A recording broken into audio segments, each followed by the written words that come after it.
What I still can't get over, Brad, not my Giants passing on Caleb Downs twice. Not Jeremiah Love going 3. Not Carnell Tate going 4. I think, to me, the ultimate shocker last night was the Rams taking Ty Simpson at 13 overall when Matthew Stafford just won the freaking MVP this past season, and they've got a championship window that is open. They should be going all in. Mekhi Lemon seemed like a good pick. Hell, offensive line seemed like a good pick. Anything other than pulling a Green Bay Packers and drafting a quarterback while your guy is still playing at an incredible level. He just won his first MVP. So, Brad, I'll ask you, does this mean 2026 is Stafford's last season? And did the Rams help to close their own championship window by not addressing needs at wide receiver and O-line? I think the pick was stupid, and Sean McVay looked less than happy about it. Then they had to clean it up. PR, Les Snead, McVay's in lockstep with me. We make every pick together. There's some people saying, Sean McVay just didn't want to make it seem like he was so happy when Matthew Stafford's still on the roster. Nonsense. That was a Les Snead pick. That's not a McVay pick. And I think this was a dumb move by the Rams. I still can't get over it. Look, man, I think he was smoldering the inside. There's no question about it. And I think he was about ready to erupt. Les Snead and him probably had a couple of behind closed doors conversations, smooth some things over. And McVay's like, well, he made the decision. Got to let it ride.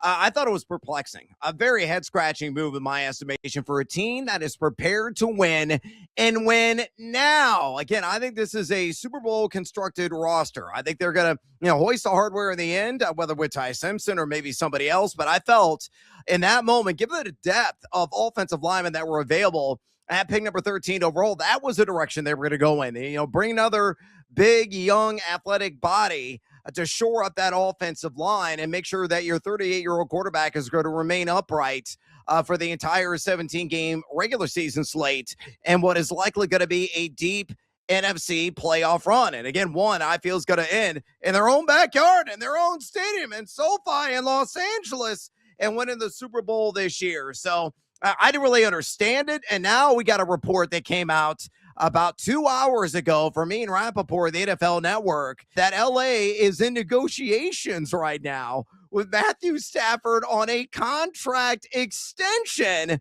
And Rapoport added there is a real, quote, a direct quote from him, Stafford plays beyond 2026. It makes the pick even dumber, right?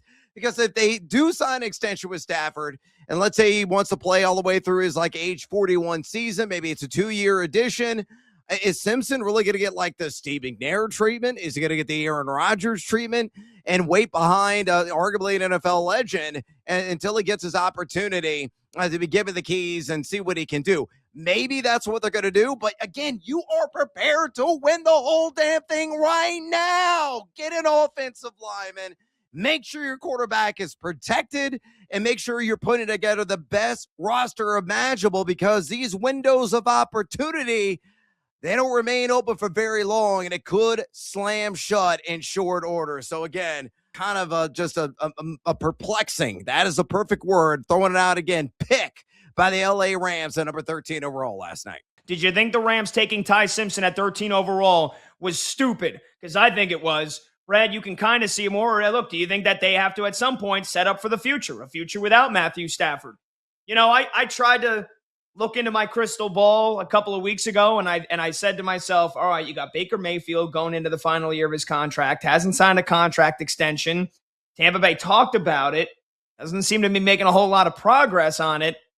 If Baker plays his last year in Tampa Bay, no extension, does he go to LA next year and become the successor to Stafford? I thought that was a great setup plan, but instead, it looks like the Rams are now, priming Ty Simpson. But you mentioned it. Now you just signed Matthew Stafford to they're about to sign Matthew Stafford to a contract extension. So what if he plays another 2 years? You took a first-round draft pick that's not going to play until the 2028 season? Yeah, that makes the pick even dumber. That makes the pick even dumber. And you talk about Les Snead, F them picks, all the times they've traded away a first-round pick.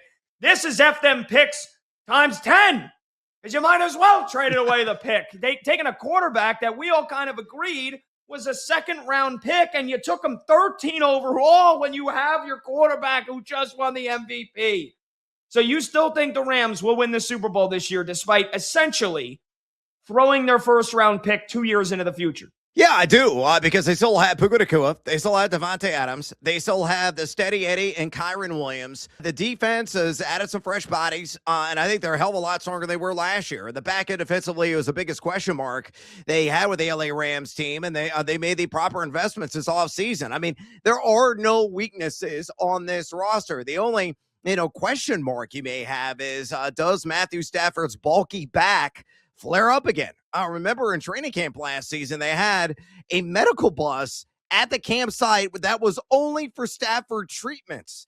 And it was very, up and down whether or not he was going to be able to even play maybe 10 games in the regular season. Would he be able to start week 1? That was, very much up in the air. And of course, he proved all the doubters wrong. And I sorely regret not going the extra dollar, my fantasy auction league draft, because I would have made out like a bandit instead of finishing near the bottom as a result. But that's all water under the bridge at this juncture, as you saw what the LA Rams were able to do last year. Yes, they didn't win the whole shebang, but they are built right now to do exactly that. I think this pick could come back to haunt them in some form or fashion. What if they would have gone with another offensive lineman? There was a lot of mock drafts. Have him go Mekhi Lemon, who he was embroiled in a little bit of controversy last night, not by his own doing, but behind the scenes with the back and forth with Pittsburgh and Philadelphia and everything else. That was wild and crazy. We'll unpack that a little bit later. And, of course, he winds up in the city of brotherly shove. But I think the Rams are going to look back at this and be like, yeah, can we get a do-over? Because we probably made the wrong move. I agree. I think it was the wrong move. It was the wrong freaking